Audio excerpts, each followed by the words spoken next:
150টি আসনের মতো এনসিপির জয়ী হওয়ার সম্ভাবনা রয়েছে। আমরা সেগুলো নিয়ে ইতিমধ্যেই আমাদের একটি সকল যারা জেলার সমন্বয়কারী প্রধান রয়েছেন আমরা তাদেরকে ঢাকায় ডেকেছিলাম। এই গণ অভ্যুত্থানের পরে আমরা যেহেতু গণতান্ত্রিক প্রক্রিয়া যাচ্ছি, আমাদের যে নিবন্ধন প্রক্রিয়া সেটা অনেকে যারা পরিশ্রম করেছেন পুরো দেশবাসী তাকিয়েছিল, সেটাতে আমরা একটি পজিটিভ সাইনের দিকে যাচ্ছি এবং একটা সুখবর আসছে। প্রতীকের বিষয়ে আমরা এখন আজকেও বলে আসছি যে আমরা শাপলা, সাদা শাপলা, লাল শাপলা, আমরা যে 3টি প্রতীকের কথা বলেছি সেটা থেকে আমরা সরছি না, আমরা সেই জায়গাতে এখনো আছি। তবে আমরা ইতিমধ্যে বিভিন্ন জায়গায় খোঁজ পাচ্ছি যে এই প্রতীকগুলো নিয়ে তারা একটি ষড়যন্ত্রমূলক কাজের মধ্যে দিয়ে যাচ্ছে, যেটা আমরা তাদেরকে এখনো আপনাদের সামনে, দেশবাসীর সামনে বলতে চাই। এনসিপি নিবন্ধনটা যেই প্রতীকে হবে এটা অবশ্যই শাপলা, সাদা শাপলা অথবা লাল শাপলা, এই 3টির মাধ্যমে হতে হবে। এর ব্যত্যয় করা যাবে না, এবং যদি করা হয় সেই ক্ষেত্রে আমরা ফার্দার আপনাদের সামনে উপস্থিত হব যে আমরা এটা কিভাবে নিতে হয় সেটা আমরা ইনশাল্লাহ জানি। আমাদের যারা প্রবাসী ভাইয়েরা রয়েছেন তারা অনেকগুলো কমপ্লেক্সিটি ফিল করতেছেন।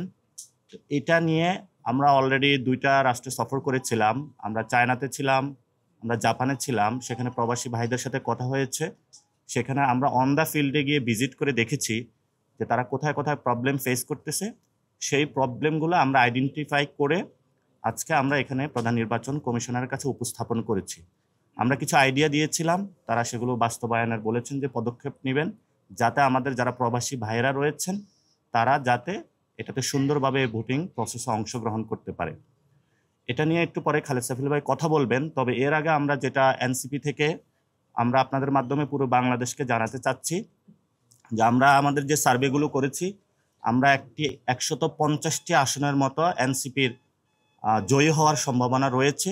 আমরা সেগুলো নিয়ে ইতিমধ্যেই আমাদের একটি সকল যারা জেলার সমন্বয়কারী প্রধান রয়েছেন আমরা তাদেরকে ঢাকায় ডেকেছিলাম।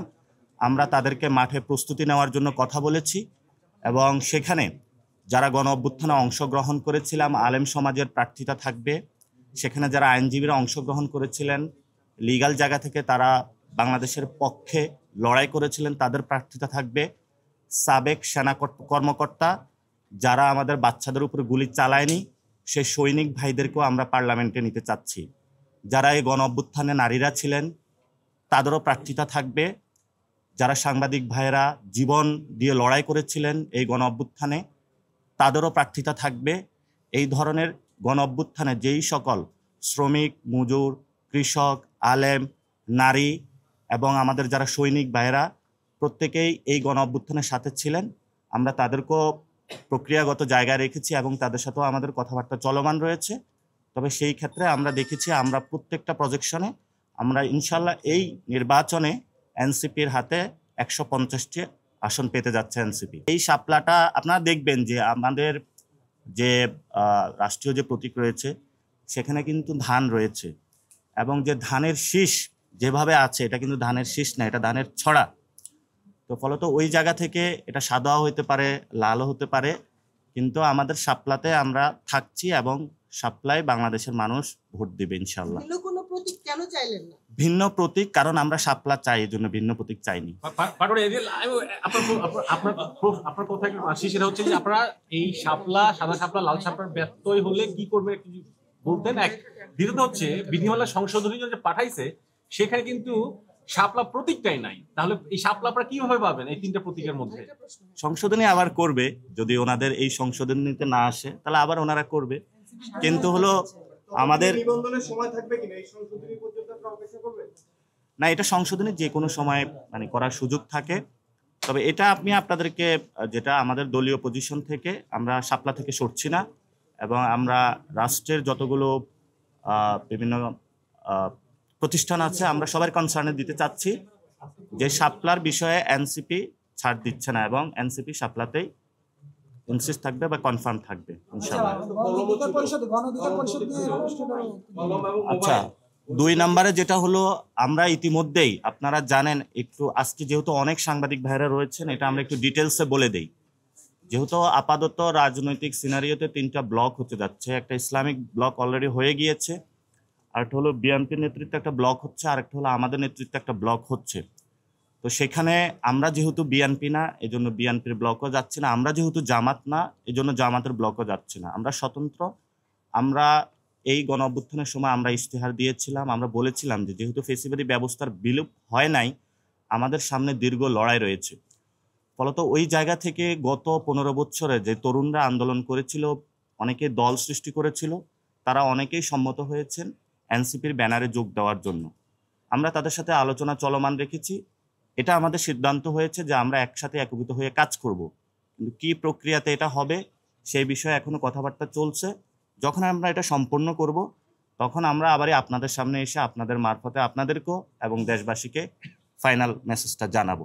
তবে এটা আমরা সিদ্ধান্ত নিয়েছি, গত 15 বছরে যতগুলো ব্যানার আছে সবগুলো ব্যানারকে আমরা একীভূত করতেছি একটা জায়গায়, এবং একটা বৃহত্তর তরুণদের অ্যালায়েন্স আসতেছে। এবং আমরা সেখানেও বলেছিলাম শুরুতে যেটা, ইনশাল্লাহ এই নির্বাচনে এনসিপির হাতে 150টা আসন থাকবে ইনশাল্লাহ।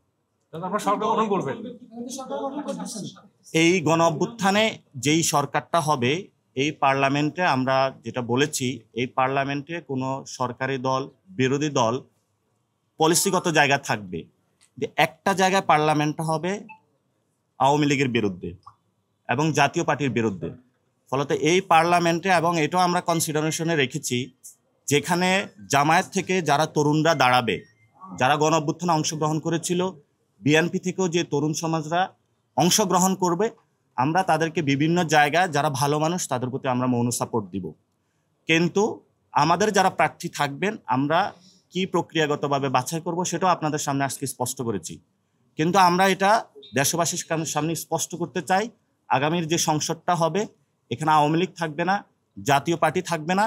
এবং এটা দীর্ঘদিন ধরে আমরা বলে আসছি, 5 তারিখের যে গণ অভ্যুত্থান সেখানে বুলেট রেভলিউশন হয়েছিল, এবারে ব্যালট রেভলিউশন হবে, যেই রেভলিউশনের মধ্য দিয়ে ভোটিং প্রসেস এবং সব জায়গা থেকে বাংলাদেশ থেকে আওয়ামী লীগ এবং জাতীয় পার্টি হারিয়ে যাবে ইনশাল্লাহ।